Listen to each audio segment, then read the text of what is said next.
Okay, so for today's lecture, we're going to talk about Chapter 11, which focuses mostly on intermolecular forces between different substances, as well as the different phases that substances can take depending on the set of circumstances that they are in. An intermolecular force is an attractive force between two separate molecules. Okay, it's not a chemical bond, but it's an attraction. So if we think of something like water is a very good example of this. If we had water in a situation where it wasn't affected by something like gravity, we could see its intermolecular forces at play perfectly. Okay, so on the space station, we have, a first-hand view of this, or maybe I guess a second-hand because we're not there ourselves. But we could see what happens if you spill something like water in a zero gravity situation. What happens is that it forms these little spheres, okay, and that is because of the intermolecular forces between the different water molecules. Intermolecular forces exist in every particle that makes up matter. Every single particle has an intermolecular force with the other particles around it. And the different phases or the different states that substances exist in depend on the strength and type of the intermolecular forces that they experience. Okay, so actually look at the slide here because this is a weird thing to look at. Usually when we have materials, gases would be the least dense material, liquid would be second, and then the most dense material would be the solid version of it, right? If we were going to move through the phases of a particular substance. Water is an anomaly here. We can see that its density in the gas phase is very, very low, as we would expect. But if we were comparing the liquid and the solid densities here, the density of liquid water is greater than the density of solid water, which is ice, right? And that's why ice can float on top of water. That doesn't normally happen with a solid and a liquid. And that has to do with the intermolecular forces that are at play, which we can get into more specifically in this chapter.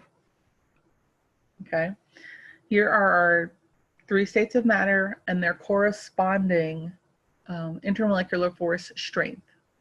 Okay, so if we have gases which have a low density, they have very weak intermolecular forces.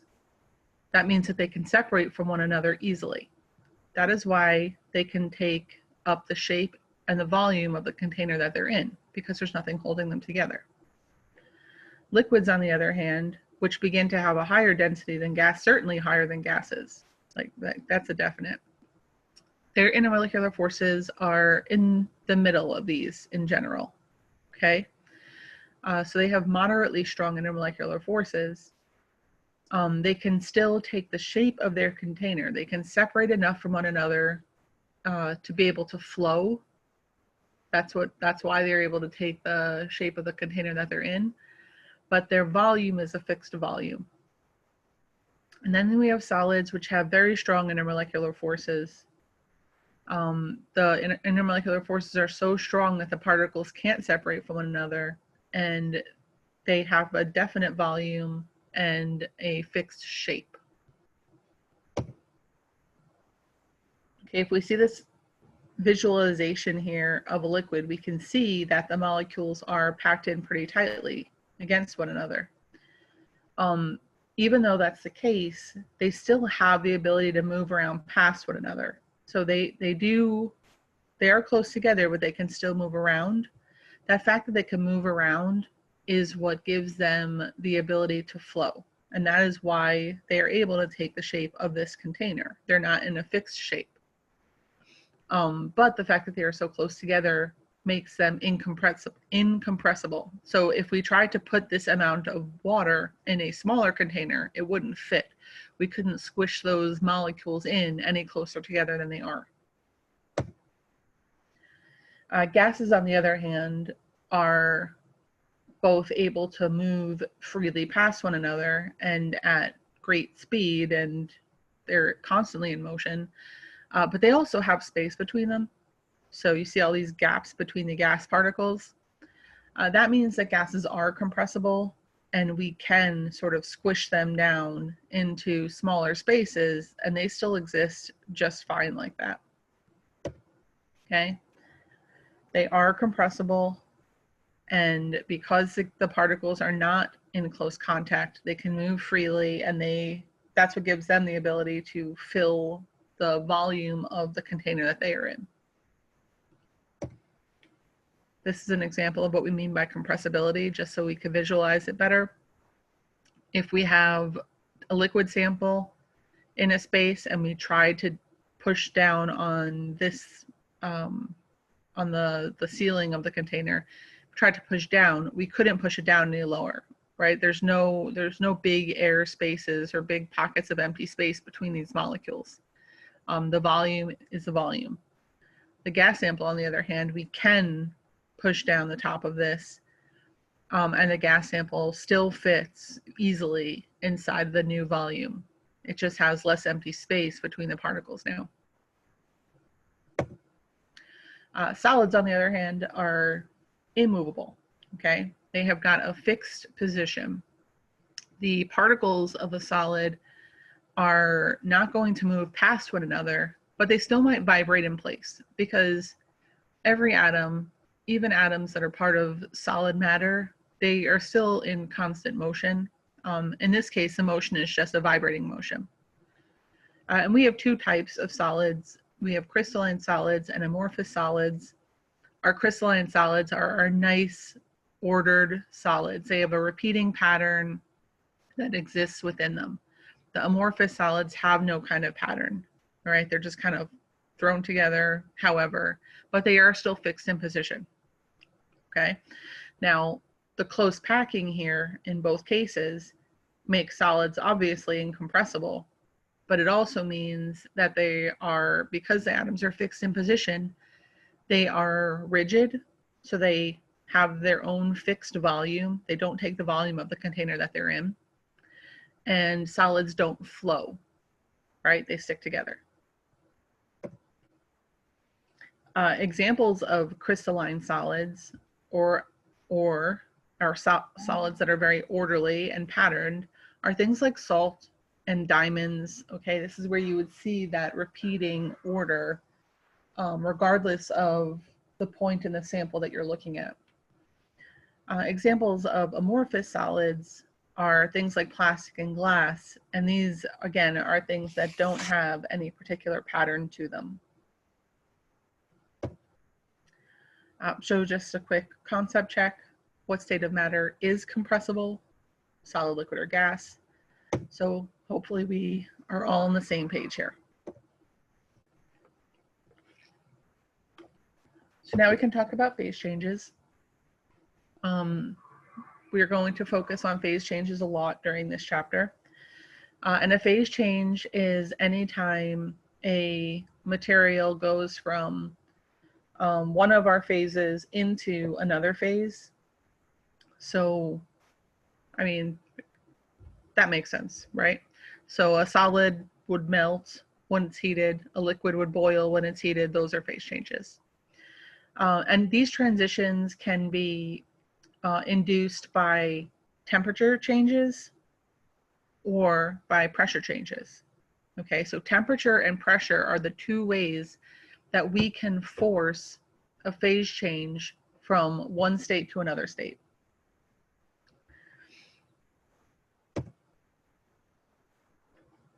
Here's another conceptual connection, concept check.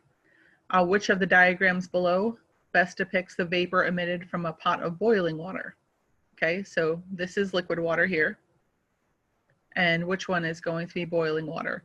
We would expect that if we were forcing a phase change from the liquid state to the gas state, that our water molecules would not separate from themselves, they would still stay as water molecules. But if they're forming gas from a liquid, they should be more spaced apart. There should be a lot more room between them. Okay, so choice A here is the only one that still has our water molecules together as they should be. And now they are much more spaced out. So that is a visual depiction of boiling water.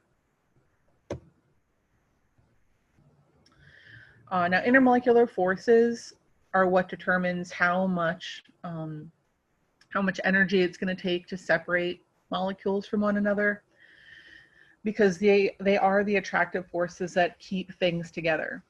Okay. Some of the particles are attracted to each other by electrostatic forces, right?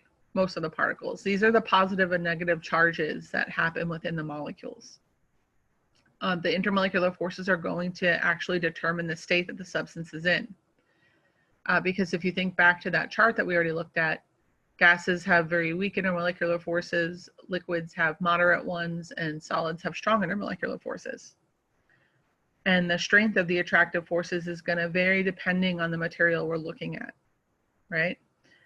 The stronger the attractive force, or the stronger the intermolecular force, the more those particles are going to resist moving, okay? So we already talked about that. Okay, we already talked about some of this stuff. So let's talk about why molecules become attracted to one another. This is going to have to do, like we said, with these electrostatic charges, okay? So we have molecules, and within the molecules themselves, there can sometimes be these positive and negative charges, all right? So in this case, we have a polar molecule. This is water, and water is polar. So we know that it has a partial negative charge on the oxygen and a partial positive charge on the water, on the hydrogen rather. So the partial positive hydrogen becomes attracted to the partial negative oxygen here. It doesn't form a bond or anything like that, but there's an attraction between them, and they kind of stick together, okay, like a magnet sticks together. Now, it's easy to see this when you have a polar molecule, because you can understand that you have this positive and negative end, and they might be attracted to one another. But it turns out that even non-polar molecules can have temporary charges or temporary dipoles, and we'll look at that in a minute. But what is true also is that the larger charge that you have, the stronger the attraction is going to be between the two molecules. And the further the distance between two things, the weaker the attraction is going to be. Okay. Now, if we are trying to compare these attractive forces to bonding forces, there's no comparison, because bonding forces, real chemical bonds, are just so much stronger than intermolecular forces. But you know, these still exist though, and they still affect the behavior of the material that we're looking at. Okay. So these are our three main, there's 4 total forces that we're going to look at. These are our 3 main ones though. Okay. Because these are forces that can exist within pure substances. The 4th one that we're going to look at is still an intermolecular force, but we need like some kind of mixture for that to happen. So our first is called dispersion forces. Dispersion forces happen between any material, any matter that exists has dispersion forces in it. They don't require a permanent dipole, okay? Dipole-dipole forces do require polarity in the molecules in order to exist. And then we have hydrogen bonding, which is basically an incredibly strong dipole-dipole bond that only exists when hydrogen is attached to a very electronegative atom. So now we're going to go through these one by one. So dispersion forces work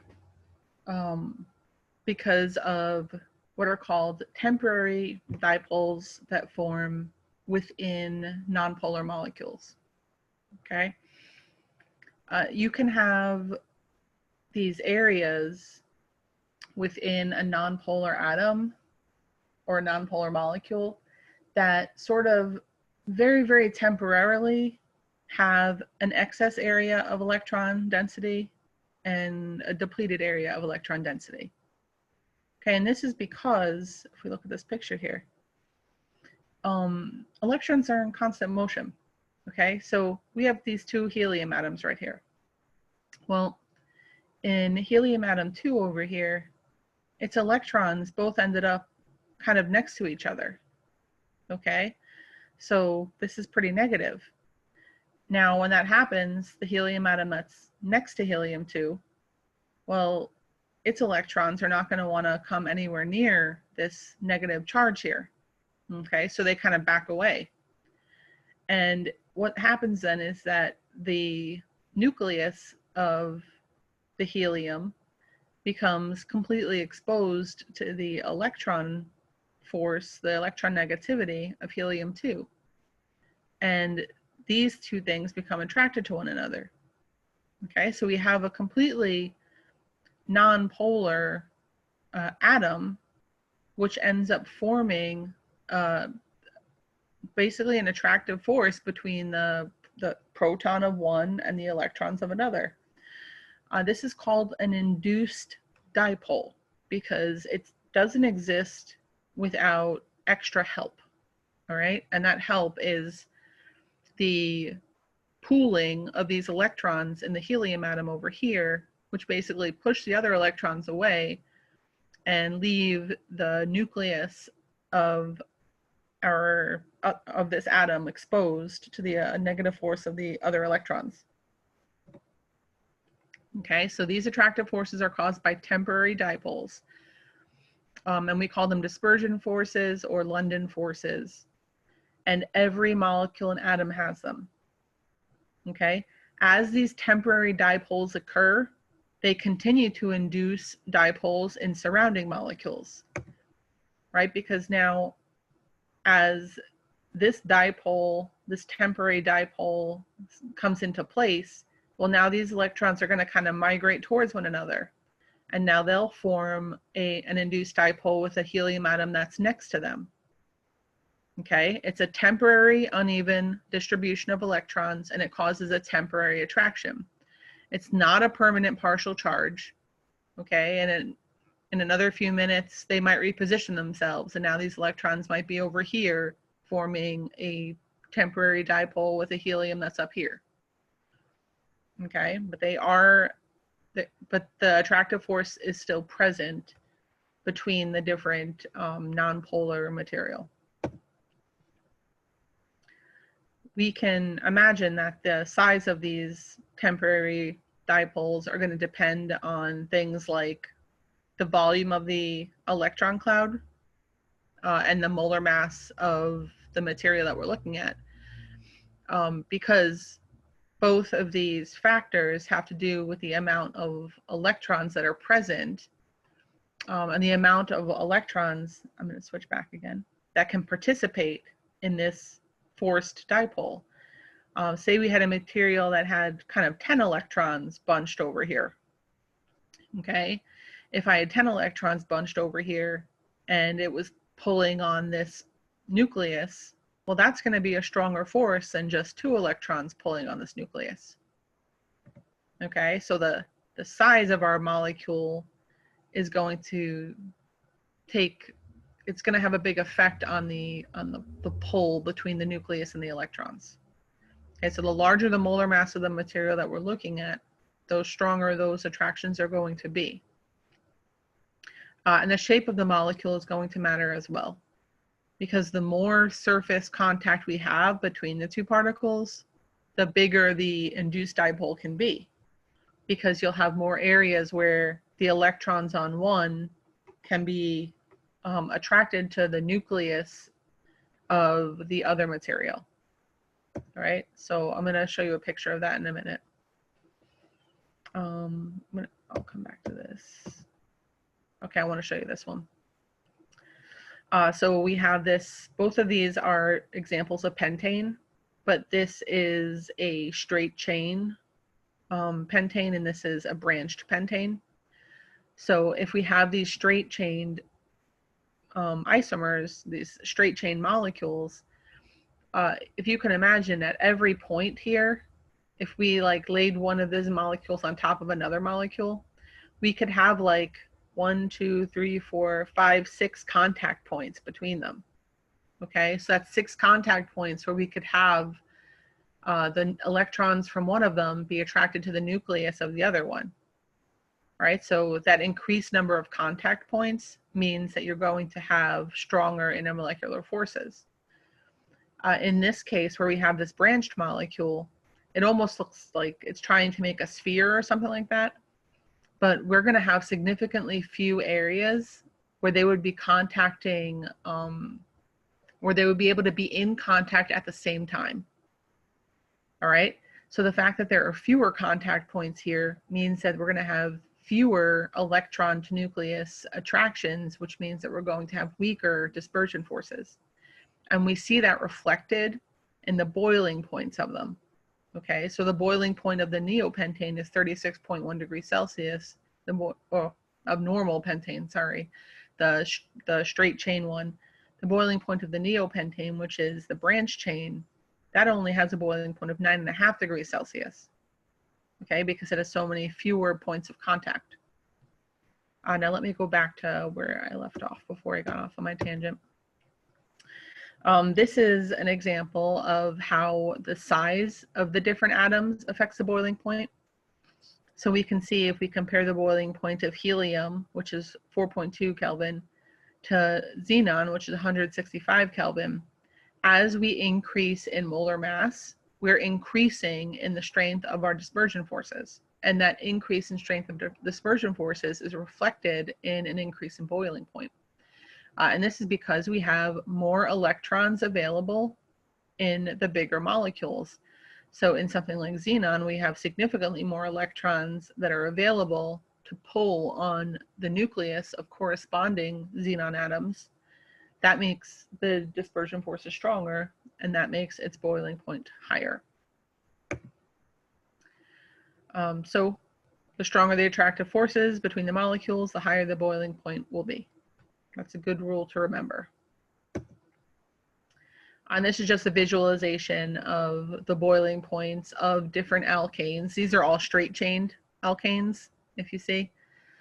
But if we compare the 5 carbon boiling point to the 9 carbon boiling point, you see how much bigger it gets.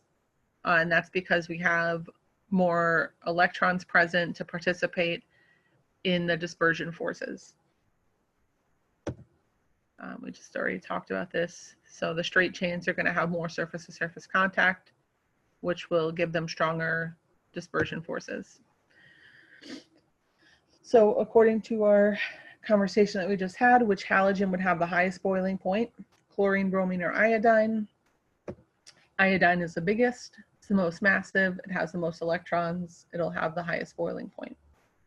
All right, so now we'll move on to the dipole-dipole forces. They exist between molecules that have permanent dipoles in them already. Okay, so if you look at a molecule, and that's why we spent so much time looking at this in the previous chapters, if you have a polar molecule, then you have a molecule that will exhibit dipole-dipole forces. Okay, the dipoles in them will always be present. Okay, it's not like the temporary induced dipole that we looked at in dispersion forces. These are permanent. Okay. And if you look at, well, you can look at any example here, but I guess we can imagine it maybe better on this electrostatic map. This red area shows the negative charge of that oxygen that's present in this molecule here. And the more blue areas are the positive charges. So we have our negative charge focused up here. So if we had many of these molecules that existed next to each other, what would end up happening was the positive ends of these molecules would align themselves so that they were nearly in contact with these negative ends. And there would be an attraction between the negative end and the positive ends. And those are dipole-dipole forces. Okay, so this is the visualization of what I was just talking about. So the negative end of it would be attracted to the most positive end. And this is sort of how they would align themselves in a container together or something like that. Okay. Again, these are not a chemical bond, but they are still, I really like to think about intermolecular forces in terms of magnets. And you know how magnets come in different strengths, and you can have like a weak magnet that won't even stay on the fridge. And then you can have a super strong magnet. That's how you can think about these different intermolecular forces. So like dispersion forces, they are like magnets, but they're very weak magnets. And then when you get to dipole-dipole forces, those are a little bit stronger. Like those are going to hold up like a kid's schoolwork on the fridge. And then you have, one step past this is our hydrogen bonding, and that's going to be like super strong magnets. So it goes kind of in that trend. Now, when you have, stronger attractions, like we've already talked about, it's going to take more energy to separate them. So this is going to be true for your dipole-dipole forces as well. The higher the boiling point of any liquid, the stronger the intermolecular attractive forces are going to be. I know that I'm saying this over and over again, but I really want that trend to be like hammered into your head by the end of this. We have to remember though that when we are breaking apart intermolecular forces, we are not breaking the covalent bonds that make up the molecules themselves.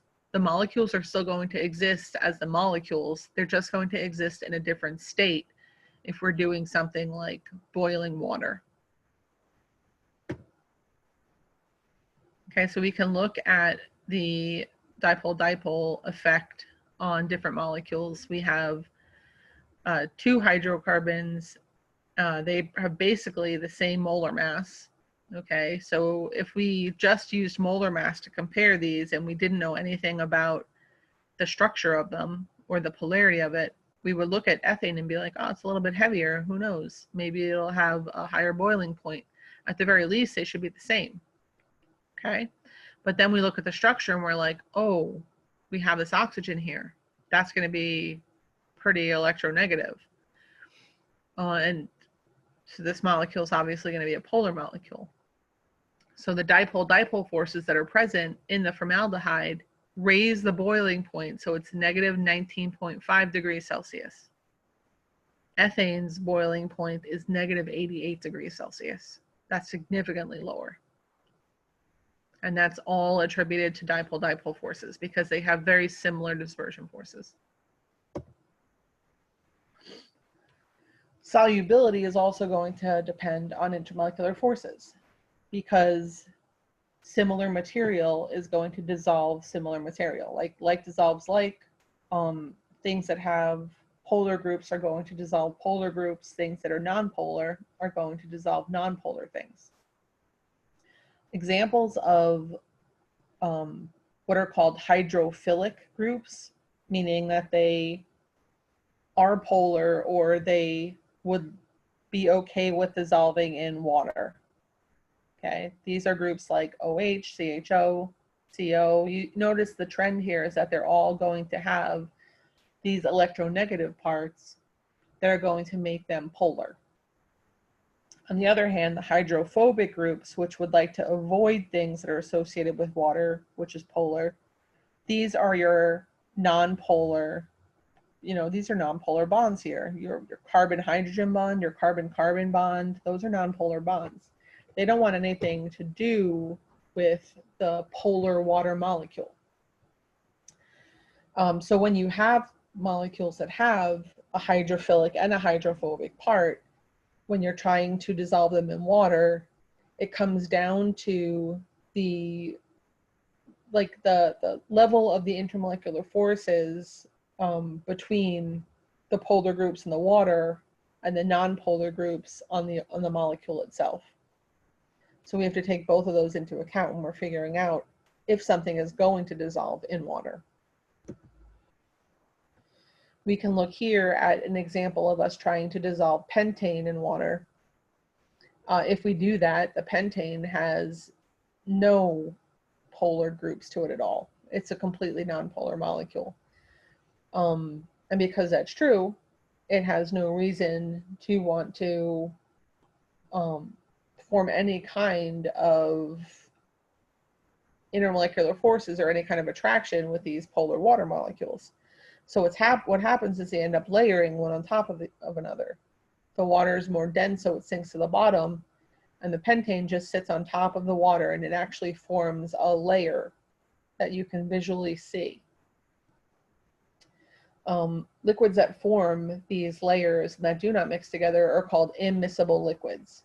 They're liquids that do not form a homogeneous mixture when you add them together. Let's look at this electrostatic map of acetonitrile. Acetonitrile is polar. We can tell that from the map.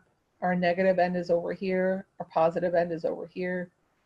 From the map, determine how they would interact with each other in space, okay? Like which of these orientations look like they would be most correct.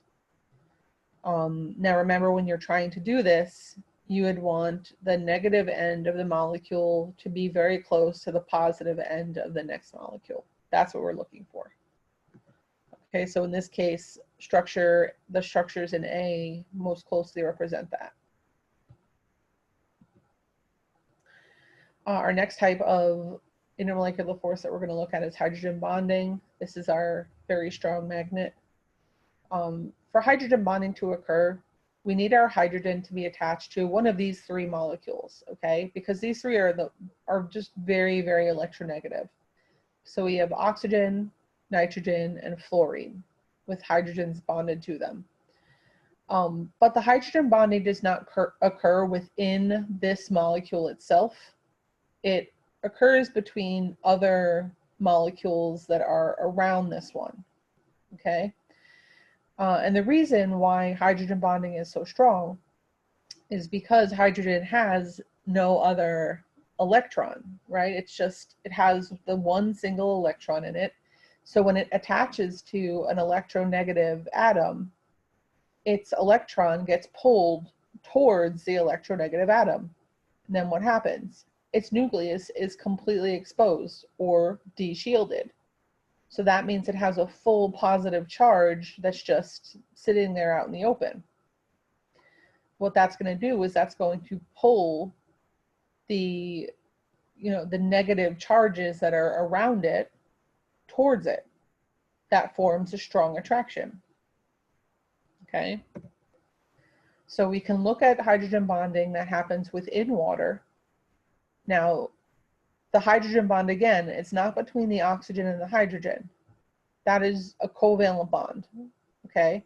But the oxygen at this point has basically pulled both of the hydrogen electrons towards itself. So the oxygen's feeling very negative over here. And the hydrogens that are in the corresponding water molecules have exposed protons. So they're very positive. So the positive charge of this hydrogen and the negative charge of this oxygen, very strong attraction between them. And that ends up being that strong magnetic force that I was talking about. Okay, now water is not the only thing that experiences hydrogen bonding. We can see hydrogen bonding happening in something like ethanol as well. It's an alcohol group, so it has an OH over here. The hydrogen from the OH would be hydrogen bonded to the oxygen from a different ethanol, a different OH group. And again, this is not a chemical bond. It's just an attraction, a very, very strong attraction. They're stronger than dipole-dipole forces. They're stronger than dispersion forces. They're the strongest intermolecular force that happens within pure substances. Okay. That being said, they are not as strong as chemical bonds. covalent bonds are dramatically stronger than hydrogen bonds. Okay, you see this 2 to 5% the strength of covalent bonds. But you know, still considering the fact that the water molecules are not chemically bonded together, the hydrogen bonds still are, you know, they're strong enough to affect the properties of the materials that they exist in. So if we compare these two things, we have ethanol and dimethyl ether have exactly the same molar mass. Okay. We have, I mean, if you're looking here at the structure of them, we can see the oxygen in the middle here. This oxygen is going to be bonded to a carbon on this side and a carbon on this side. So that's not going to be hydrogen bonding here. The hydrogen bonding is in this OH group for the ethanol. And look at the difference between boiling points. Your dimethyl ether is negative 22 degrees Celsius. Just by having the hydrogen bonding there, the boiling point of the ethanol increases to 78.3 degrees Celsius. That is an incredibly high jump, right? It's nearly 100-degree difference between them.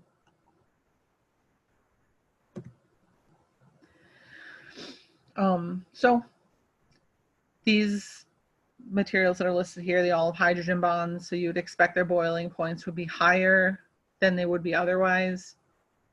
Even if we look back, I'm going to flip back to the other slide. We have ethanol over here, right? It has a boiling point of 78.3 degrees Celsius. It has a molar mass of 46 grams per mole. Water only has a boiling point of, water only has a molar mass rather of 18 grams per mole. Its boiling point is still higher than the boiling point of ethanol. And that's because of the dramatic hydrogen bonding that happens within the water molecules, because those bonds are so polar. And because the hydrogen bonds are therefore much stronger than they are in other material. So if we're going to compare that to like the boiling point of nonpolar things, right? What do we have for our nonpolar molecules, like our group 4 molecules? We only have boiling points that are based on dispersion forces in group 4. So yeah, they increase down the column.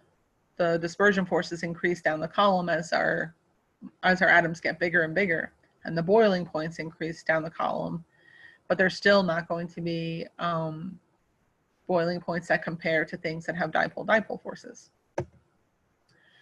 Our polar molecules are going to have both dispersion forces, because everything has dispersion forces, and they're going to have dipole-dipole forces. So they're going to have higher boiling points than any corresponding group 4 molecule. And their boiling points are also going to increase as you go down the column. Now, if we have a mixture, we can have one more type of intermolecular force that comes into play. Okay, but this has to be, you're mixing two different things together. You have ions from an ionic compound, and they become attracted to the dipole of polar molecules. Okay. These ion-dipole attractions are one thing that determines the solubility of ionic compounds in water. Okay, because they're actually able to, you see that, like if you look at the NaCl down here, the ion-dipole attraction that's happening here is going to affect the chlorine from reforming a solid with the sodium. Okay, because the chlorine molecule, being very negative, is going to be very attracted to the positive hydrogen atoms, and it's going to surround itself with these positive hydrogens, right? The sodium, on the other hand, is going to surround itself with the negative oxygens. So now that it's done that, it can't reform a solid with its counter ion. Okay? So these attractions here, excuse me, these attractions here, again, are not chemical bonds. They are just very, very strong attractions. Okay, these attractions are even stronger than hydrogen bonds, but you need a mixture in order to have them present. Okay. So let's summarize these intermolecular forces. Our dispersion forces are the weakest of them. They're present in everything. And the dispersion force is going to increase with increasing molar mass. Polar molecules, in addition to dispersion forces, are going to have dipole-dipole attractive forces. Okay, you have to have a polar molecule in order to have a dipole-dipole. Okay, hydrogen bonds are a type of dipole-dipole interaction, but they are the strongest of the dipole-dipole interactions, and they're the strongest type of intermolecular force that a pure substance can have. To have a hydrogen bond, your hydrogen has to be connected to a fluorine, oxygen, or nitrogen atom.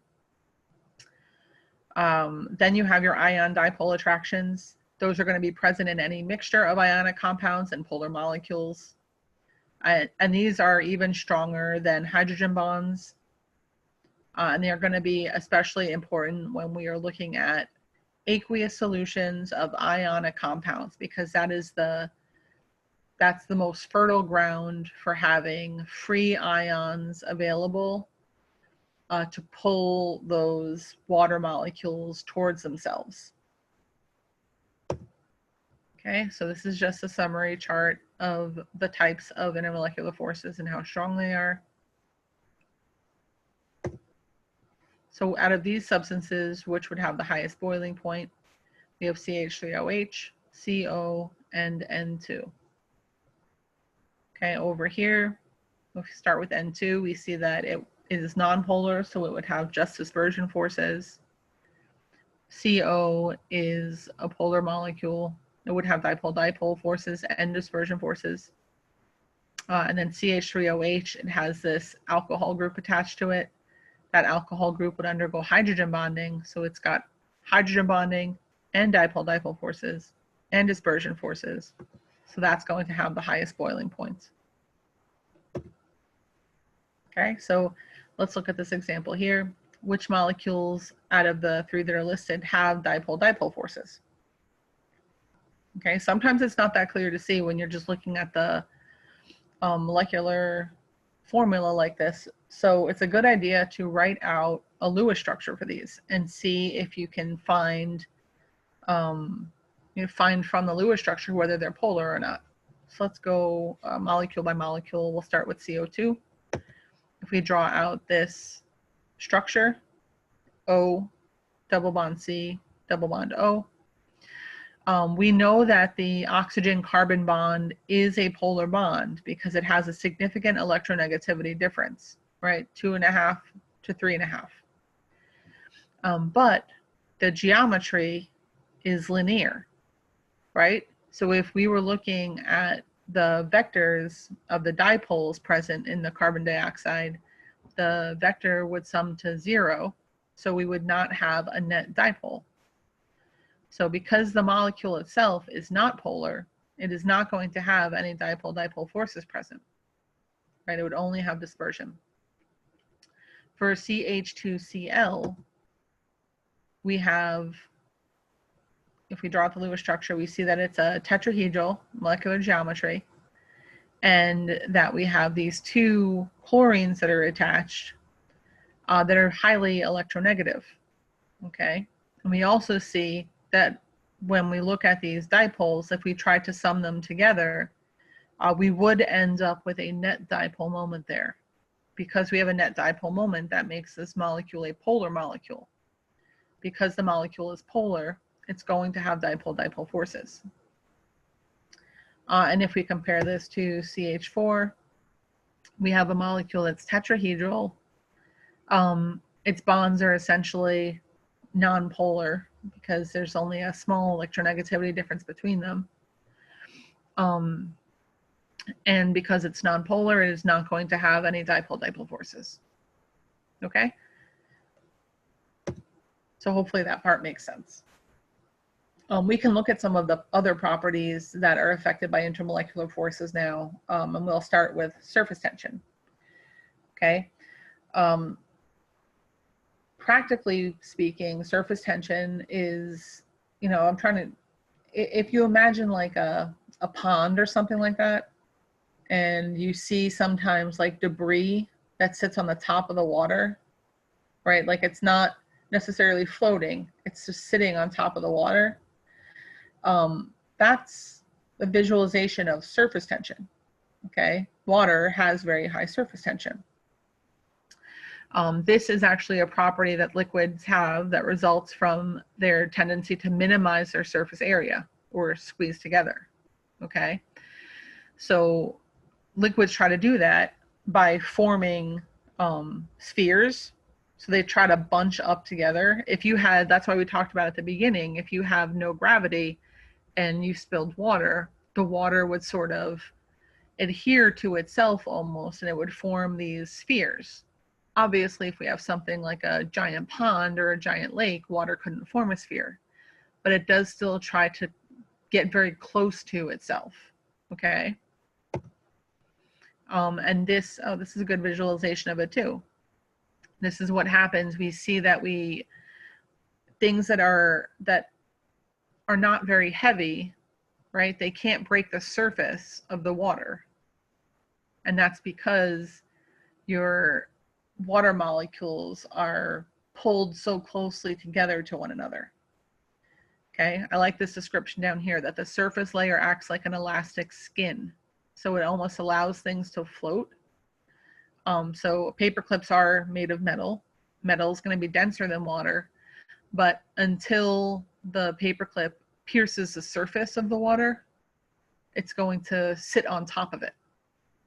Okay, and the reason that it can sit on top of it is because of the electrostatic forces between the water molecules. They have very, very strong intermolecular forces. They've got dispersion forces and dipole-dipole forces and hydrogen bonding.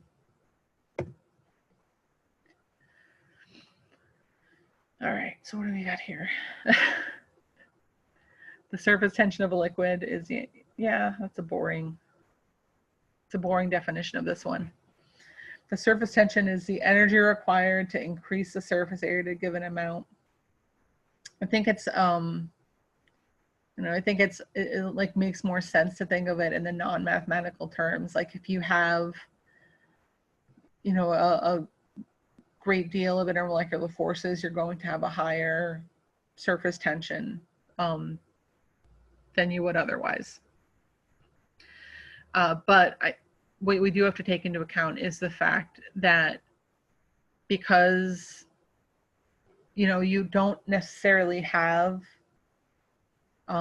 you're not necessarily being surrounded by molecules if you're at the surface of the container, right? Because if you compare the molecules at the surface of a container with the molecules that are like in the middle of a container, molecules that are in the middle of a container are going to be 100% surrounded by other molecules. That's not true for our surface molecules, right? They're missing at least half of their surrounding molecules, that top half where they're exposed to the air. So they're going to be inherently less stable than your interior molecules, and they are going to have a higher potential energy. The stronger your intermolecular forces are, the higher surface tension is going to be. But if you raise the temperature of a liquid, it's going to reduce your surface tension. Okay, so things that are in warmer environments are going to have less surface tension. This is because you are going to be speeding up the molecules themselves. When you raise the temperature of anything, you increase the kinetic energy of it. Increasing the kinetic energy means that you're going to speed up the molecules. If the molecules are in constant motion, that means that it's easier for them to not be next to each other, okay? And good surface tension is happening because you have these molecules that are kind of drawn very closely to one another. That's how they form that quasi skin. Excuse me, I'm sorry. So if they're moving around, then they're basically, I don't know, it'd be like if you were stretching dough, right? And you stretch it, you stretch it, you stretch it, and eventually it comes apart. That'd be like the same thing that's happening there. Viscosity is another property that is affected by intermolecular forces. If we have something that has a very strong set of intermolecular forces, we have material that is very, very viscous. What is viscous? It's the resistance of a liquid to flow. So it's like very thick liquid. Very thick liquids are viscous liquids.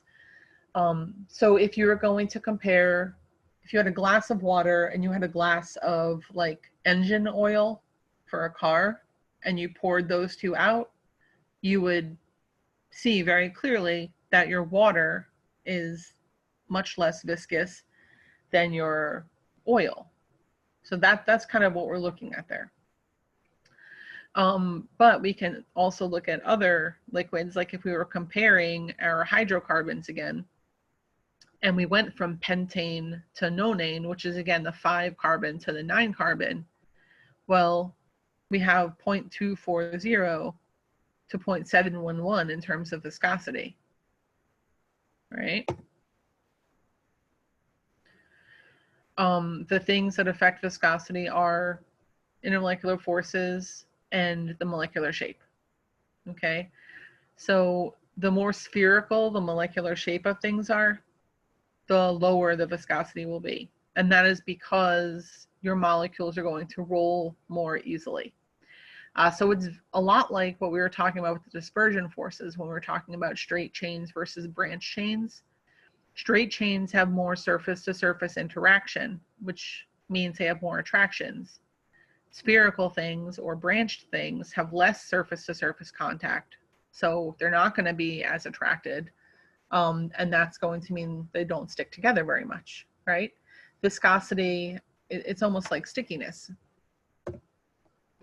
If we raise the temperature of things, that is also going to reduce the viscosity.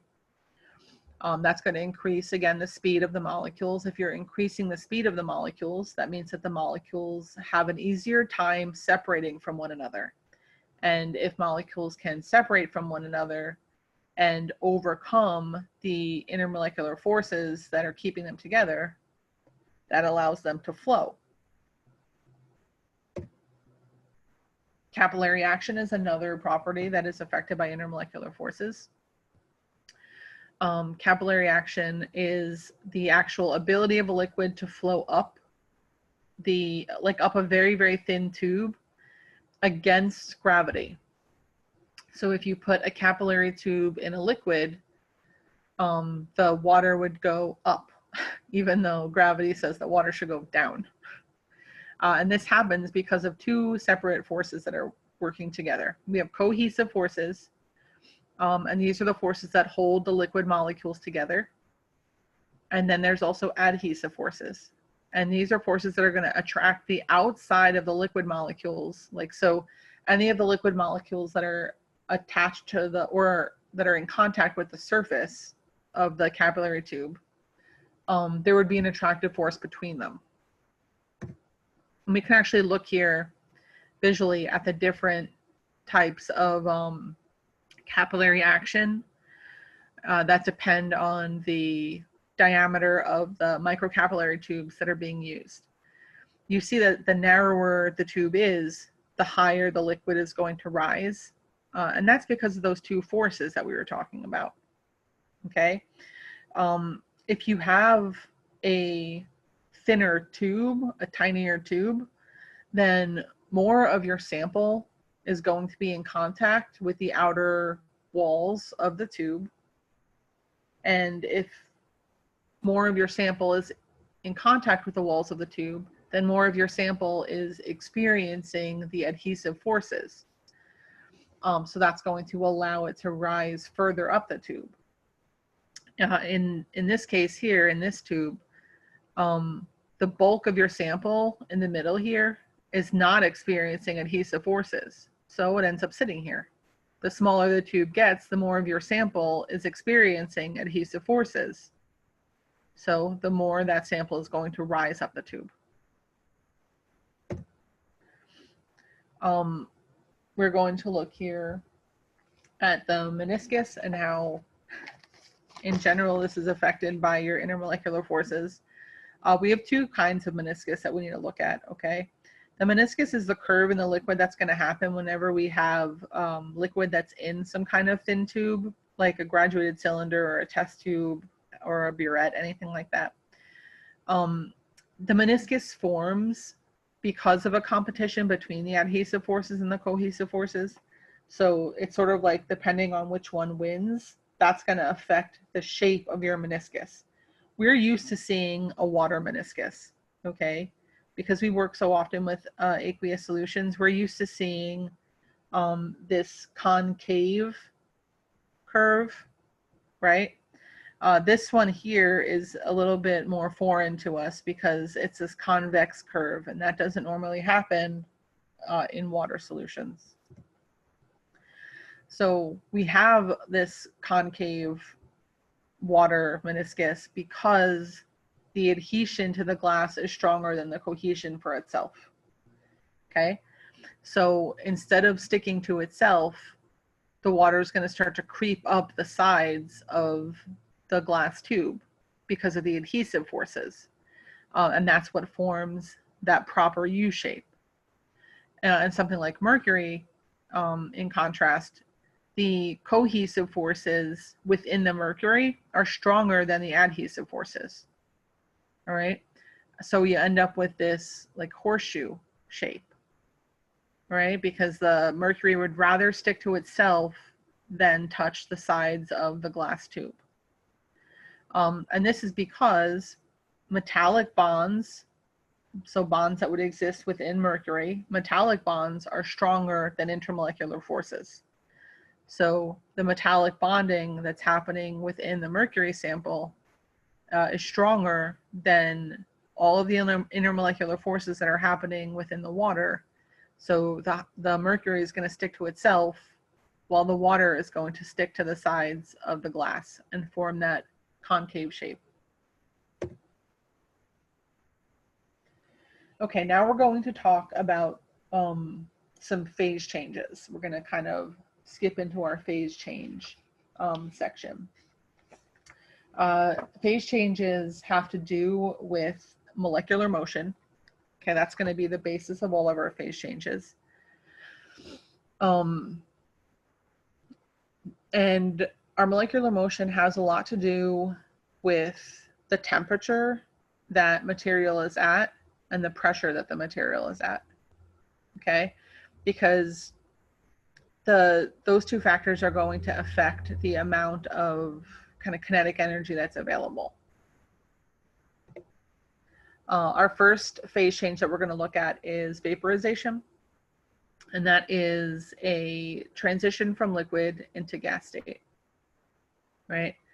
Now, there's multiple things that are going to affect vaporization. Intermolecular forces are going to affect vaporization. Temperature is going to affect vaporization. But also the surface area that's available is going to affect vaporization, because the larger the surface area you have, the faster your liquid will evaporate. Okay.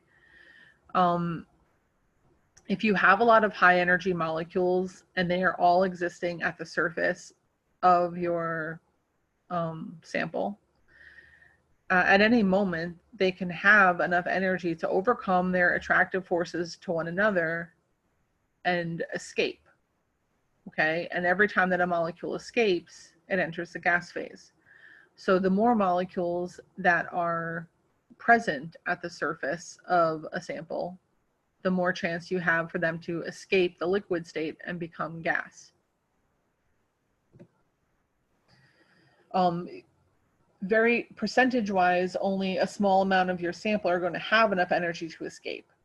But as you increase the temperature, you're going to increase the available energy. So that's going to increase the amount of molecules that are going to make this transition from the liquid state to the gas state.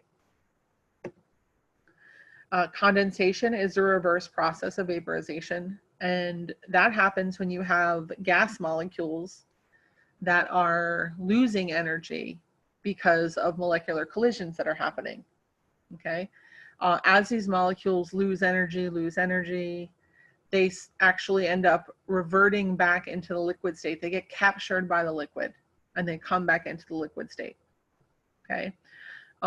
Sometimes, instead of, if you don't have like a liquid sample that they're getting trapped back into, Like when you notice on the surfaces, you see condensation happening as droplets.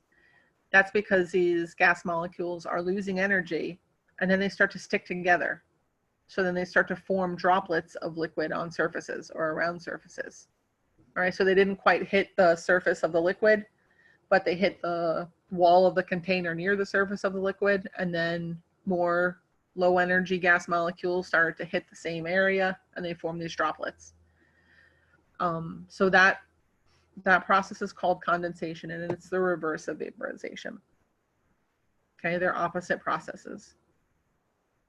If you have an open container, your vapor molecules are going to basically exit and then keep going. They're going to exit and they're going to spread out, and they're going to spread out very quickly.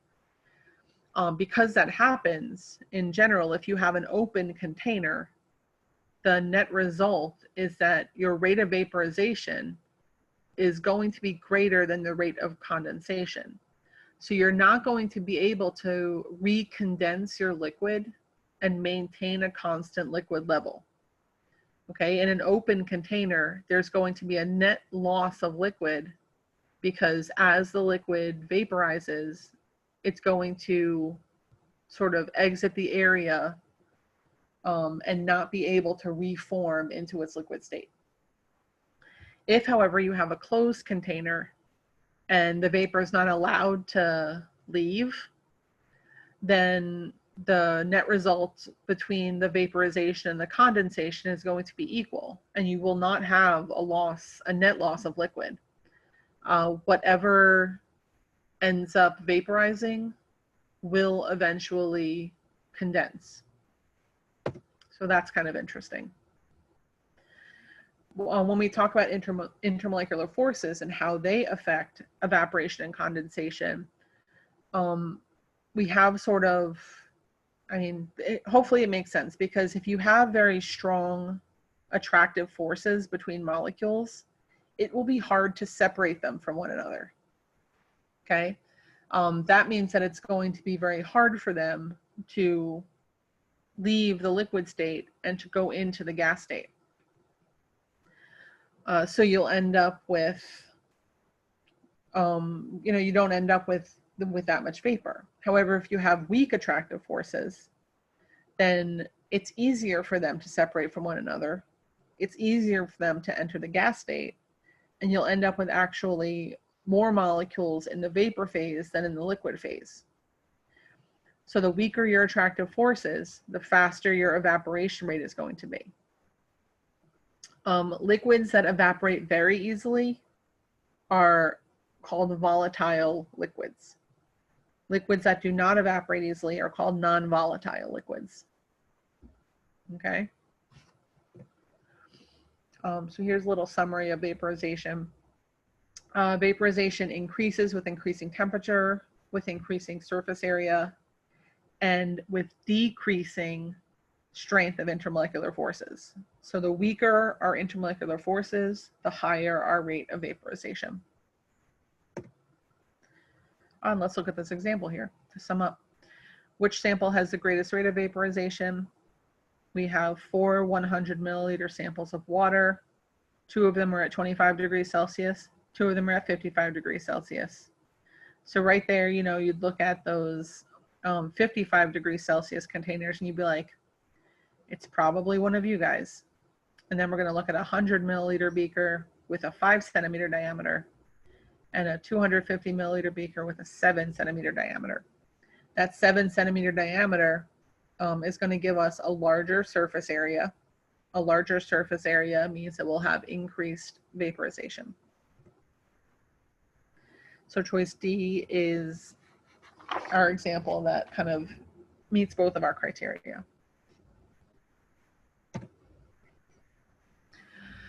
When we're talking about the energy required for vaporization, we do see that it takes energy for a molecule to separate from its liquid molecules and enter the gas state. What that means is that vaporization is an endothermic process because it's going to require energy. Condensation, on the other hand, is an exothermic process. Okay, so vaporization requires energy. to overcome those attractions, that energy requirement makes it endothermic. The heat of vaporization, therefore, is always going to be an endothermic value. And the heat of vaporization is going to be the amount of heat specifically that is required for us to vaporize 1 mole of any liquid. Okay, that is called the heat of vaporization, or the enthalpy of vaporization, either term. The heat of vaporization is always positive. Okay, and the heat of vaporization is always going to be opposite the heat of condensation. Okay, those are linked values. They're linked by signs. Within any system, we have what is called a dynamic equilibrium that becomes established. All right, so if we're talking about a vapor and a liquid system, if we have a closed container, however much liquid vaporizes into gas form, it's going to balance out with the amount of gas that recondenses into liquid form. Okay. Now, there's never a point within your liquid that there is no vaporization and no condensation happening. It happens all the time. But the rate that it happens balances out so that there's no net change in the amount of liquid that is present in your container. Okay, and that's the idea of dynamic equilibrium. So we can visualize this. So this is your initial container. Like you just poured in some water and you capped it, and now you're going to see what happens. So initially, the only thing that's going to happen is you're going to have liquid water that starts to vaporize. Okay. Now, once you have liquid water that starts to vaporize, as soon as you have water that starts to vaporize, you're going to have vapor that starts to recondense, but you're still not at equilibrium yet. So you're still going to have more vaporization happening than you have condensation happening, because we still need to get to that perfect spot where we have equal rates. Eventually, if you let enough time pass, what happens is that your rate of vaporization, so we could see these 3 up arrows here, the rate of vaporization is going to equal the rate of condensation. Okay, now at this point, vaporization and condensation are happening at the same time and at exactly equal rates. And this is the state of dynamic equilibrium. That's when your rates of opposing processes are exactly the same. Now, that doesn't mean that you have the same amount of liquid and the same amount of vapor within your container. It just means the rates that they are vaporizing and condensing are the same rates. Okay? There's no net gain or net loss of material.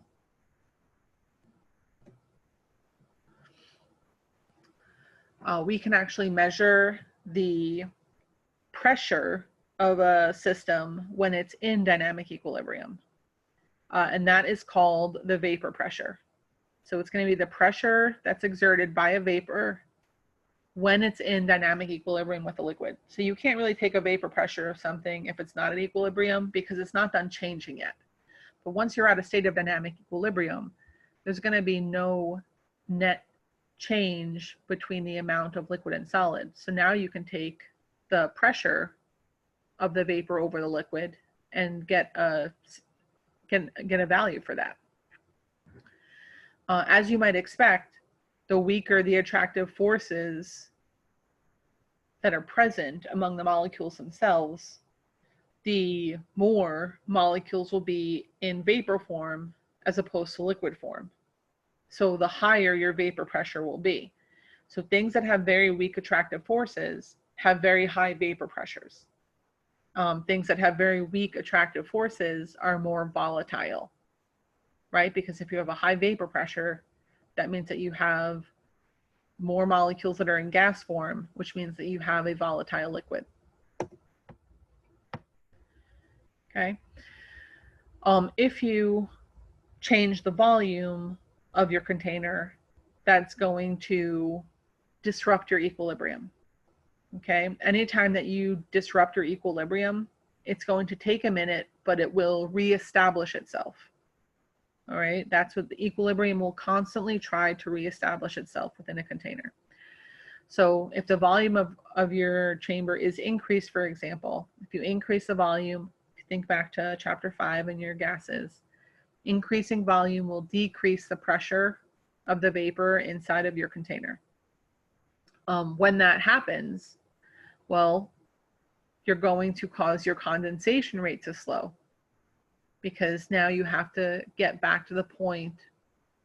You're going to have to get back to that nice sweet spot between condensation and vaporization that you were at before you made the volume change.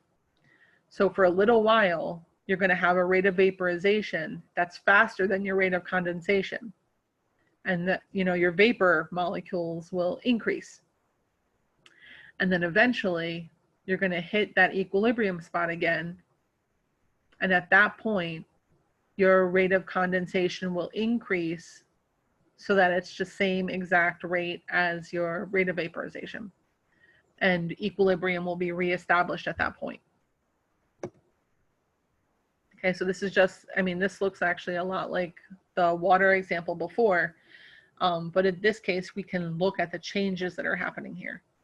So we start with a system that's at equilibrium, and now if we increase the volume, we're going to increase our vaporization rate and decrease our condensation rate until we have a situation where they're at equilibrium again. And then in that case, our little arrows will be rebalanced. If we decrease the volume, we're going to increase our condensation rate and decrease our vaporization rate, again, until these things are at equilibrium again, and then the arrow sizes would be the same. Our rate of vaporization and our rate of condensation would become the same once again. Okay, so dynamic equilibrium, it's such an important concept in chemistry. So just, you know, star this definition for yourself or something. We spend a whole chapter talking about it in Chemistry 104. But it basically says that when you have a system in equilibrium and it's disturbed, the system is going to respond to minimize the disturbance and to return to a state of equilibrium. Okay. So let's look at a conceptual connection. What happens to the vapor pressure of a substance when its surface area is increased at a constant temperature? Okay. If the surface area is increased, well, what's that going to do? It's going to decrease the vapor pressure. Okay, that's almost like increasing the volume, right? If you increase the surface area, you're increasing the space, so you're decreasing the pressure. Vapor pressure is also dependent on temperature. Okay, as your temperature increases, your vapor pressure will increase because you will be moving more of your molecules into gas form. If you make very small changes in temperature, these can result in very big changes in vapor pressure, depending on the intermolecular forces that are present in your molecules. Okay, so you can look at some of these vapor pressure curves. This is a typical curve. It has the vapor pressure on the y-axis plotted against the temperature on the x-axis. And you see the point here at 760 torr, or 1 atmosphere. This is called the normal boiling point. So I'm going to define the normal boiling point for you in another slide or two. But this is the temperature where your liquid's boiling at 1 atmosphere, or at 760 torr. But you can see the pressure changing, right, as the temperature increases. As the temperature increases, your pressure value goes up, up, up. When we talk about boiling, I mean, I know what we think of when we think of boiling. We think of like water in a pot and you see the bubbles. But that's not the technical definition of boiling, right? The technical definition of boiling is the temperature of a liquid when it reaches the point where its vapor pressure is the same as its external pressure. Okay, so your vapor pressure and your external pressure are going to be the same value. At that point, you can have vapor bubbles form anywhere in your liquid. Okay, so it's not just the surface of your liquid that can evaporate. You are at the point where you can have these vapor bubbles forming at the surface of your liquid, the middle of your liquid, the bottom of your liquid, all right? So that's what's happening when you're actually seeing liquid boil. This is a good example of it because you can see the bubbles happening down here. These vapor bubbles are at the same pressure as the external pressure. When we say the term normal boiling point, we're talking about the temperature at which the vapor pressure of a liquid is 1 atmosphere and the external pressure is 1 atmosphere. Excuse me. That's normal boiling point. Now, we can have boiling points happen at different pressures, right? Because if we have lower external pressures, then we could have lower boiling points. So for example, if we wanted to look at different geographical locations that have different external pressures, we could compare the boiling point of water at the top of Mount Everest, which has an external pressure of 0.32 atmospheres, which is crazy low. But the boiling point of water there goes down to 78 degrees Celsius. Okay, because it has to hit a lower threshold before it can vaporize. If we have a place like Boston, which is at sea level, so the external pressure is 1 atmosphere. Well, at 1 atmosphere, you need the full 100 degrees before you're going to have the vapor pressure of the water be the same as the external pressure around it. So we could see that trend. The lower the external pressure, the lower the boiling point, the higher the pressure, the higher the boiling point. We can also look at the heating curve of a liquid, which is what happens when we're trying to heat a liquid to boil, right? Regardless of the initial temperature that your liquid starts at, if you're heating it, you're going to see a linear increase in temperature. Okay, so it's going to creep up, up, up, up, up, up, up, and your liquid will keep increasing in temperature until it hits 100 degrees Celsius. At 100 degrees Celsius, your water will not get any hotter. Okay, your temperature will remain constant. What happens at 100 degrees Celsius is that all the water that is present is going to convert into a gas. All of that extra energy, because you're going to keep your flame on, right? It's not like you're going to hit 100 degrees Celsius and you're going to turn off your stove flame and stop the water from boiling. You keep that flame on, you keep the water boiling.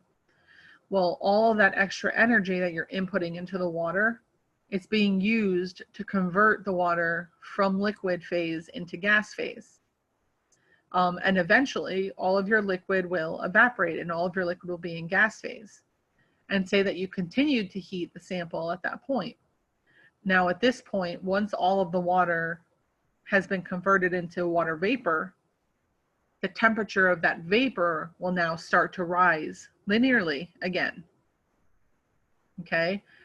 But for this period of time where you have both liquid and the vapor present, the temperature is going to maintain, the temperature of the water is going to maintain at 100 degrees Celsius until there is no water left.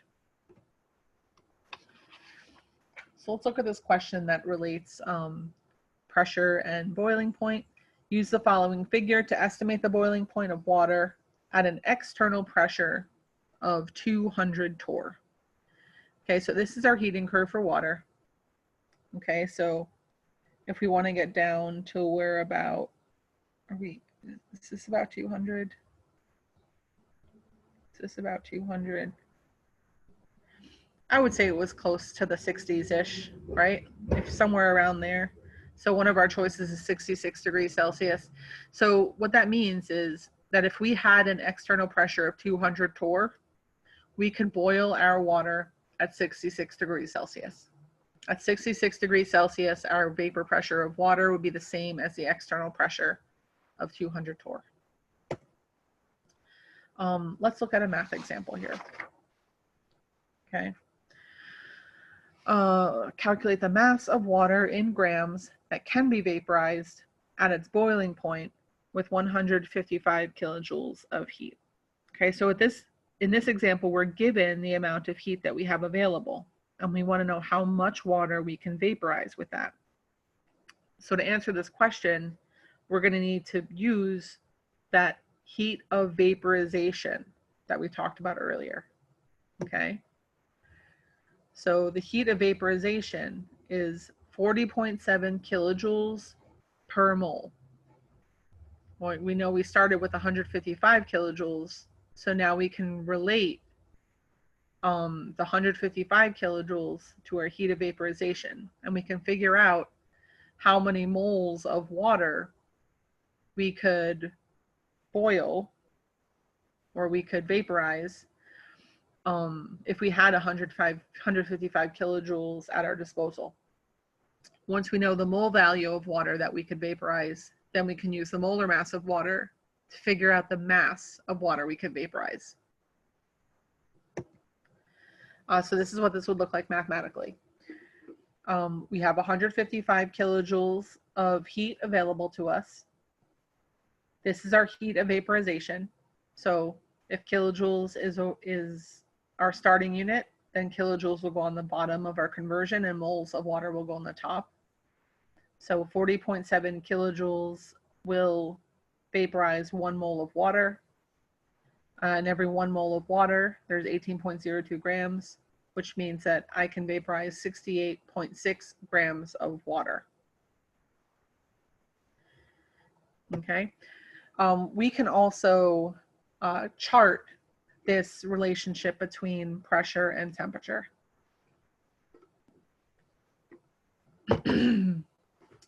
The best chart that we can make has a y-axis of the natural log of pressure versus inverse temperature in Kelvin.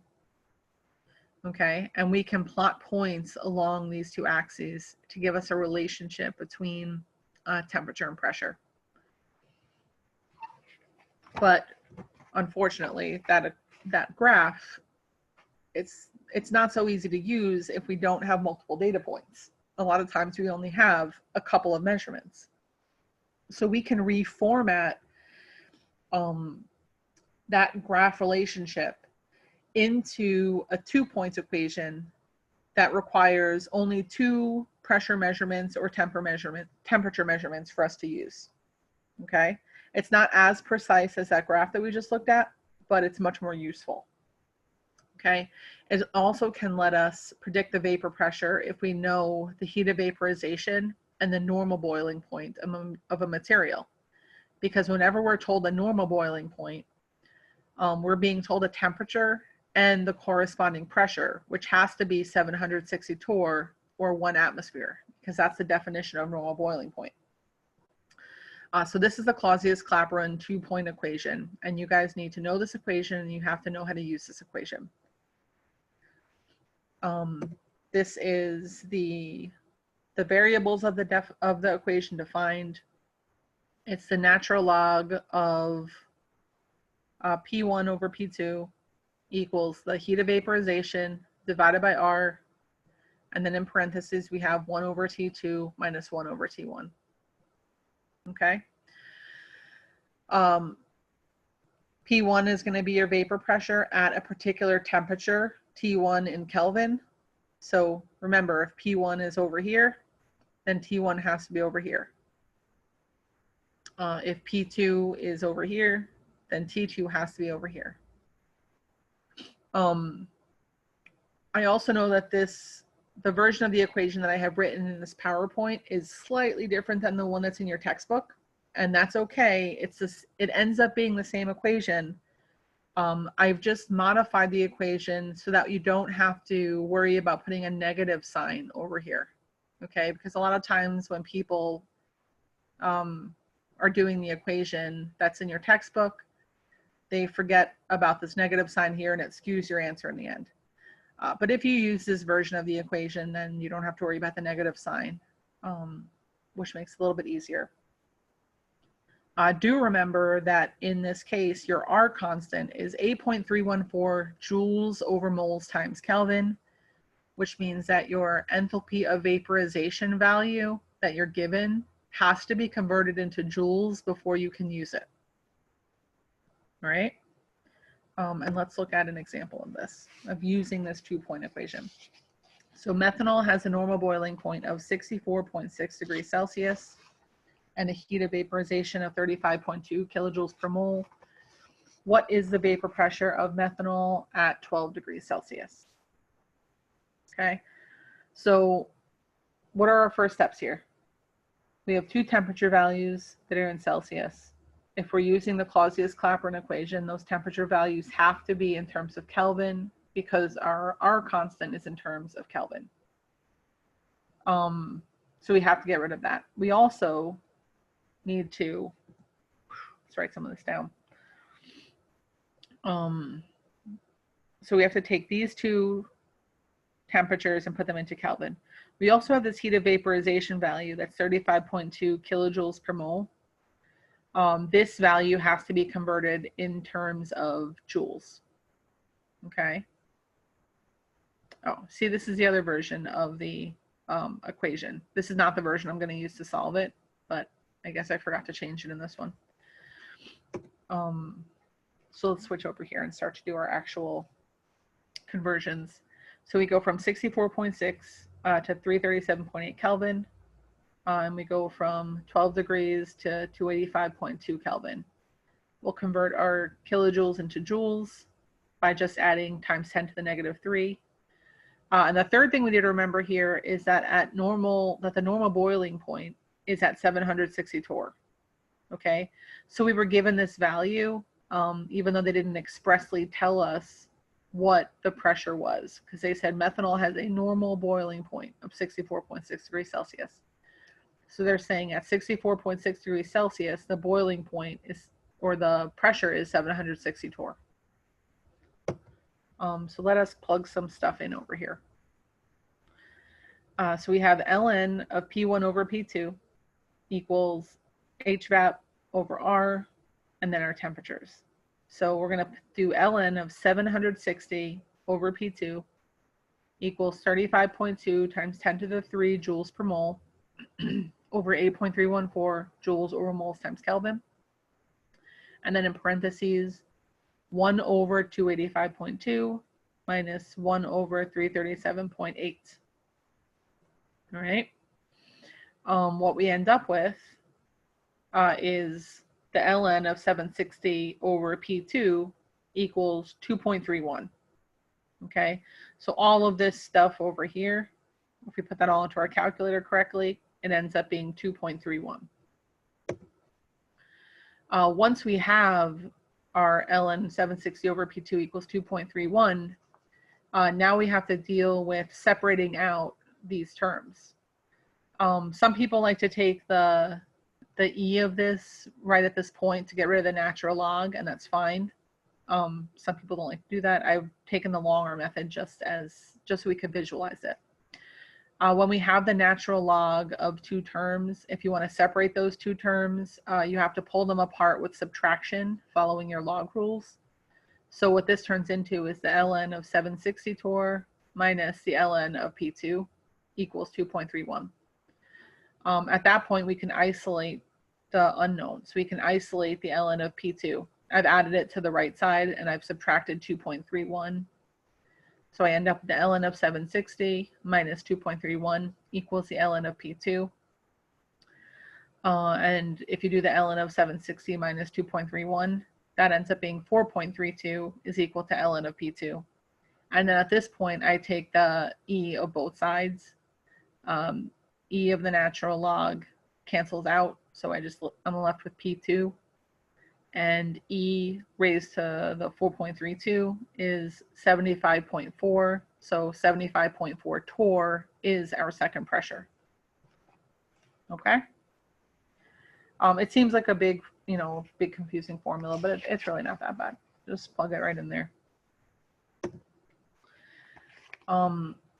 We're going to start to look at some other phase change points. Okay, so we focused on the vaporization and the condensation, but other things are happening when we're looking at the phase changes between the different states. We have what's called the critical point in a mixture, and that's the temperature that's going to be required to produce a supercritical fluid. Okay, and I'll define that for you on the next slide. The pressure that the critical temperature happens at is called the critical pressure. Okay, so obviously the critical point is the spot where you have your critical temperature and your critical pressure. After that point, it doesn't matter how much higher your temperature gets, your gas can't be condensed to a liquid. Okay, it doesn't matter. The temperature and the pressure isn't going to matter in that case. What you end up with is what's called a supercritical fluid. Okay, and these are going to be fluids that have properties of both liquids and gases. They are not a liquid or a gas. Okay, the name supercritical fluid is a little bit misleading because it's not something that's in the liquid or the gas state. It's something that is a weird hybrid of both. Right?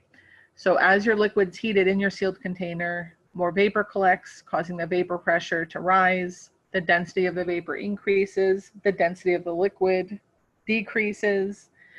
And you'll actually see a meniscus between the liquid and the vapor rather.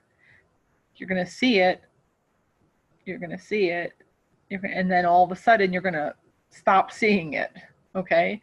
So at this point, when you're at your supercritical fluid, there's no differentiation between your liquid state and your gas state anymore.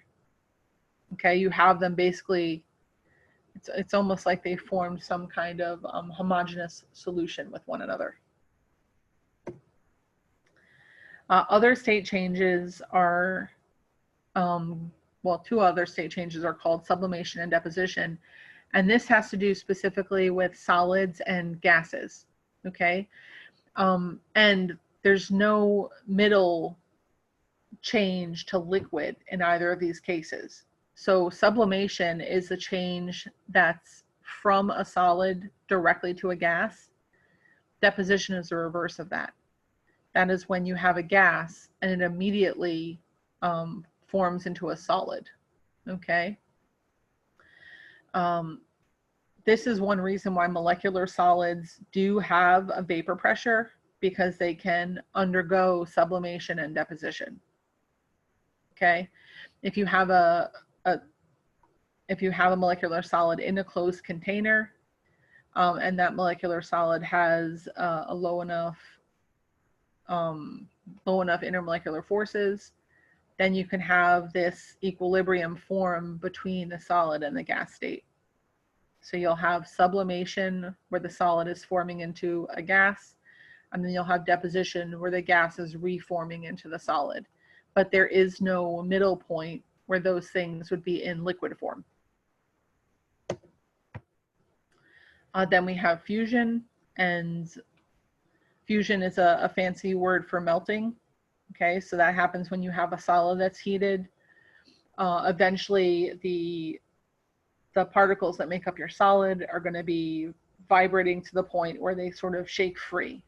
Okay, they're going to have enough energy at some point where they will overcome the intermolecular attractions that are holding them in place, and at that point they will have transitioned into the liquid state. Okay, they'll kind of gain all of the properties that a liquid has, like the ability to flow, the ability to take the shape of the container that it's in. So we call that melting or fusing, okay? But understand that these two things are the same process. The opposite process of melting or fusing is freezing. So that's when we're going from a liquid back to a solid. And we're going to look at this in a little more detail now. Just like we looked at the heating curve for the water. Now we're going to look at a heating curve for a solid. So if you have a solid at a particular temperature and you heat that solid, okay, again, the temperature is going to increase linearly until you hit the fusion point, okay, or the melting point of that liquid, or of that solid rather. At that point, your temperature is not going to increase, okay? The temperature of the solid is going to stay constant, and it's going to continue to melt, melt, melt, melt, melt, melt. And at this point, all of the solid has melted and turned into liquid. Now at this point, once everything is turned into a liquid and you continue heating it, now the temperature will begin to rise again, and it will continue to rise until it hits the vaporization point. In general, should make sense. Melting is an exothermic process because melting is going to require heat or energy in order to have those solid molecules gain enough energy to separate from one another. Right? That's going to be like an energy cost, having the molecules be able to separate from one another. Freezing, on the other hand, is an exothermic process. Okay, that's not going to require any heat or any energy for freezing to happen. The heat of fusion is called delta H with a little FUS. It's an endothermic process, so that's going to be a positive process. And the heat of fusion is going to be directly opposite to the heat of crystallization, which is what we're calling that delta H of freezing, okay? So freezing and crystallization, those terms are going to kind of mean the same thing. So we have a heat of fusion and a heat of crystallization, and these two processes are going to be opposite. Your delta H fusion value will be positive. Your heat of crystallization value will be negative. Okay. And if you have a heat of sublimation, that is going to be the sum of the heat of fusion plus the heat of vaporization, because we're skipping that middle step with the liquid. So these are just a comparison of heats of fusion versus heats of vaporization, and you can see that those heats of vaporization are significantly higher than the heats of fusion. Now we're going to look, we're going to kind of put all of this together. We're going to follow the heating curve of water. You have to be able to look at a heating curve and do this calculation, okay? Hold on, I just need a drink of water. So the heating curve of water, it follows the heating of water from the point where it's ice all the way through to the point that it's steam. Okay, and we're going to be able to calculate the overall heat input or energy input that was required to complete this process. All right, so 5 steps, like I said, and if we actually look at this chart, the steps are differentiated by whether they are increasing or whether they are plateaus. Okay, so you see how we have 3 spots where we're increasing, and then we have 2 plateaus. We can, well, let's go through step by step, and I'll just tell you. So segment 1 here, that's an increasing step. Okay, that is if we have 1 mole of ice. Okay, this is our starting point. We have 1 mole of ice, and it's at negative 25 degrees Celsius. I'm going to skip ahead, but I'm going to come back because I just want to show you the end point real quick. Now, we are going to eventually take that 1 mole of ice and we are going to end up heating it to 125 degrees Celsius. So that's the process that we're going through right now. We're going from negative 25 degrees Celsius up to positive 125 degrees Celsius, and we're going to track the energy change throughout that process. So if you look back to this curve, step 1 is down here. This is the first increasing line that we have. So this is step 1. We're going to track that heat change first. Then we're going to calculate the actual state change, okay? The solid to liquid state change that happens here, our heat of fusion. After we calculate our heat of fusion, we're going to again track the change that happens while we increase the temperature. After we hit our boiling point, now we have to contend with the heat of vaporization. After the heat of vaporization is dealt with, then we can track the heat change that happened when we go from 100 degrees Celsius to 125 degrees Celsius. Okay, so that's how it's broken down. So segment 1 is we are going to take this 1 mole of ice, which starts at negative 25 degrees Celsius, and we are going to heat it to 0 degrees Celsius. At 0 degrees Celsius, that is our fusion point. So we know that we're not going to be able to increase the temperature of ice past 0 degrees Celsius. The temperature of ice does not get warmer than 0 degrees Celsius. Instead, it fuses. Okay, so we're going to do our Q equals MCAT equation from chapter 6 to figure out the amount of heat that was involved in making this transition. So we know that the mass of 1 mole of ice is 18 grams. That can be our mass. The specific heat of the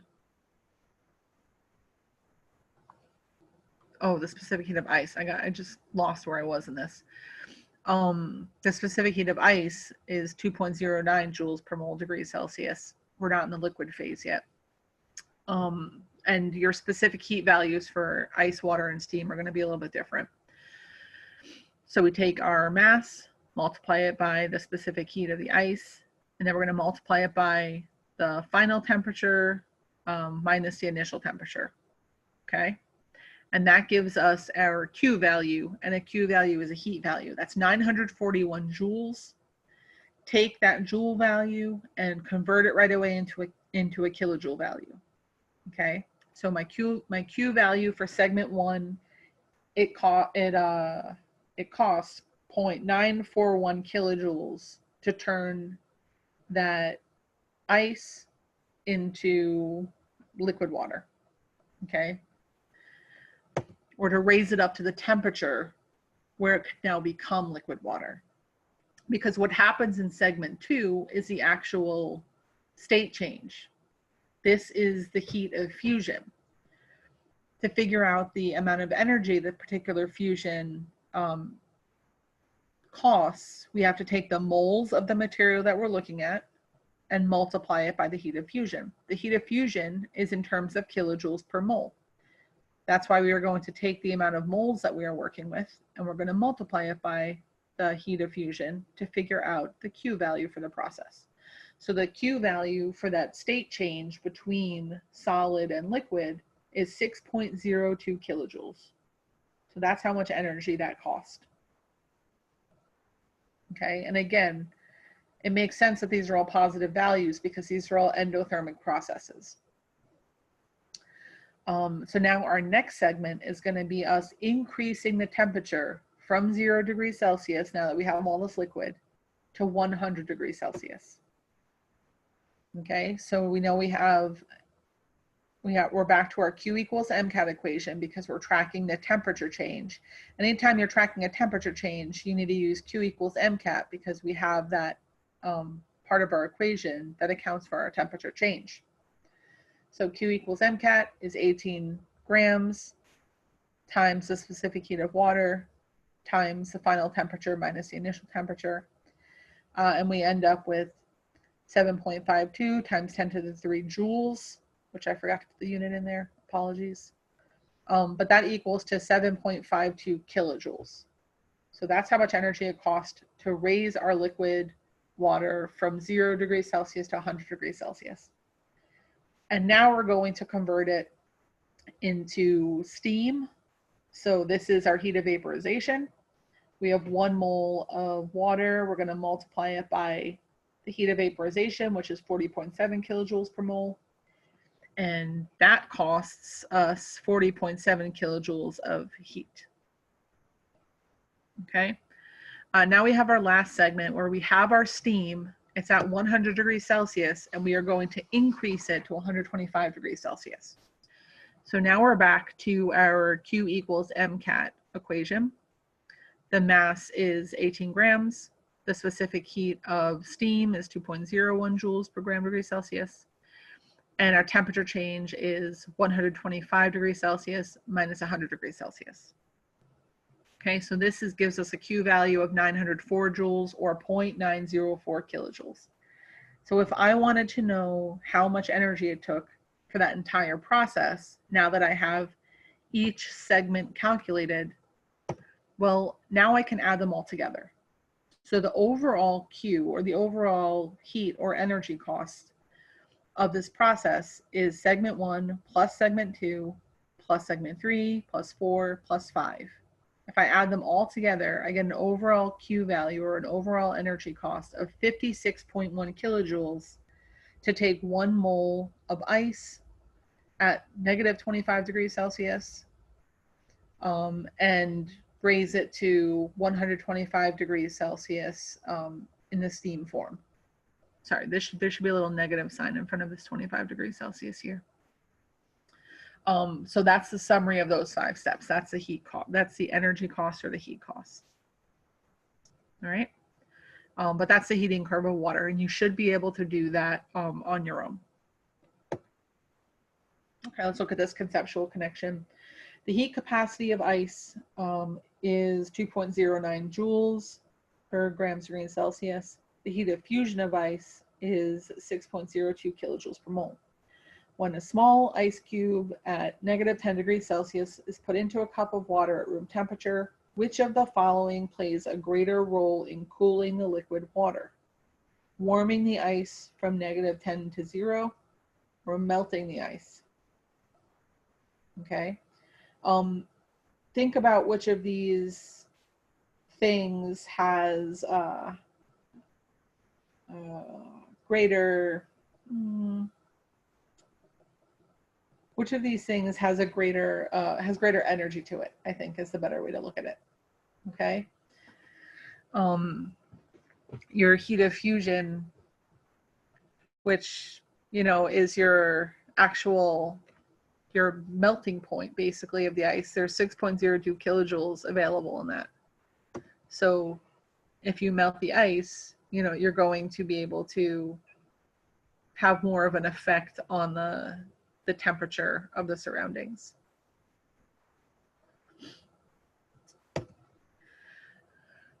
The next thing we want to look at are phase diagrams, and these are going to be visual representations of the different states and the different changes that are happening at specific temperature and pressure conditions. All right. All phase diagrams are formatted in the same way. Okay. There's going to be, and I'll show you one in a minute so that you can get, you could start to understand what they look like, but you're going to have areas of solids, liquids, and gases on these phase diagrams, and they'll be separated by lines. And each of these lines is going to represent the state change that happens between those two phases. At the actual line, both states would coexist. Okay. The critical point on your phase diagram is going to be the furthest point along your vapor pressure curve. There's also a triple point on your diagram, and that is that the specific temperature and pressure where all 3 states of solid, liquid, and gas can coexist at the same time. Okay. Now, for most substances, the freezing point increases as pressure increases. All right. And you can use phase diagrams to actually visualize this. Let's look at the phase diagram for water. at first. Okay, so we can look at actually at some of these points that we just talked about. So our solid is always going to be furthest to the left. Our gas is always going to be furthest to the bottom right. And our liquid's always going to be the top right. Okay, so anytime you look at a phase diagram, even if it's not labeled solid, liquid, and gas, that's where you would find those different phases. The triple point, you see this is the area where all three lines meet. So this is the point where you could have all three states existing at once. The lines that separate the states represent the transitions between the two states. So this line is called the fusion curve because it's the difference between the liquid and the solid.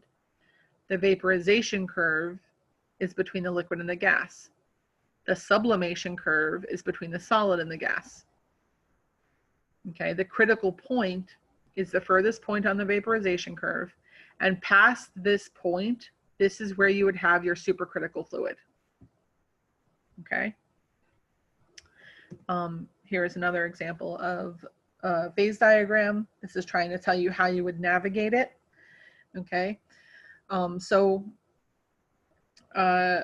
If you want to, for example, figure out what kind of, I don't know, if you were given a question, I'm trying to figure out like how a question might be phrased if you're looking at a phase diagram. So if you're asked, what is the temperature or what state is this liquid in at 1 atmosphere and 25 degrees Celsius? Okay, that's a valid question for a phase diagram. Then you would look at 25 degrees Celsius and you would trace it up until you hit the 1 atmosphere line. And then you could say, all right, well, at 1 atmosphere and 25 degrees Celsius, this particular material is in its liquid state. If I asked you what state is the material in at negative 25 degrees Celsius and 1 atmosphere, well, that's over here. So it would be in a solid state then. Okay. What else can we see from these things?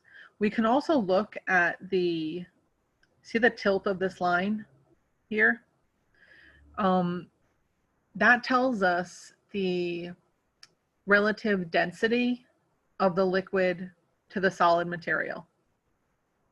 Okay, so for example, as I increase my pressure, okay, in something like iodine, the more I increase my pressure, the more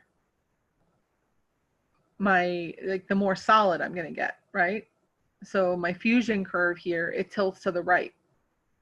When your fusion curve tilts to the right like this, that means that your solid phase is more dense than your liquid phase. Okay, so in carbon dioxide too, you see we have a very slight tilt to the right.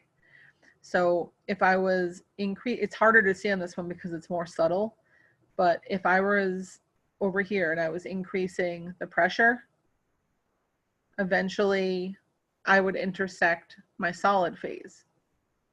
That means that my solid's more dense than my liquid. Now, if I look back at the water diagram, well, look what happens here.